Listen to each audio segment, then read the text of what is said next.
Hello everyone! Good morning again and again. This morning ako ay iinom ng basil tea. Magkuha lang ako ng ilang pirasong dahon at ilagay sa mainit na tubig. Kung hindi pa ninyo alam, ang basil ay may 10 benepisyo sa ating katawan. May anti-aging at mapababa ang mga kolesterol natin, at ito pa ay prevent sa mga lung cancer, oral cancer, skin cancer, at iba-iba pa. Madami siyang benepisyo mabibigay sa ating katawan.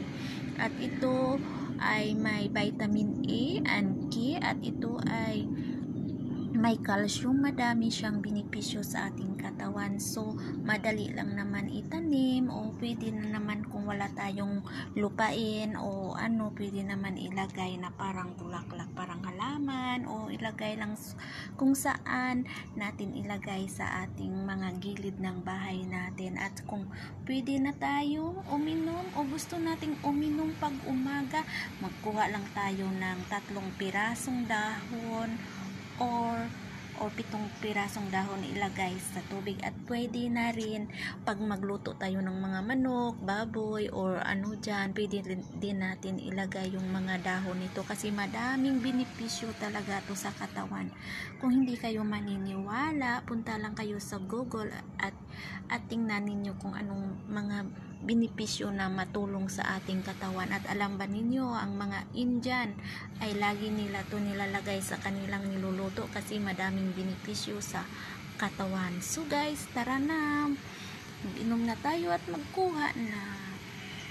Ito na lang yung kunin ko, yung mga bata-bata pa. Ito kunin ko, ilagay ko sa aking inumin, gawin ng tea. Hi, hintay lang muna saglit. Bye. At ito na guys, hugasan na natin ang ating basil. So, at ilagay na natin sa ating ito at magpakulo tayo ng tubig. At ito na, makulo na yung ating tubig, at pwede na natin lagyan ang ating basil. At ito na, 1 tasang basil.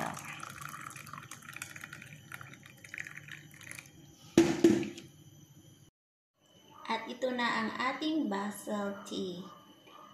Thank you for watching. Bye-bye. See you next time.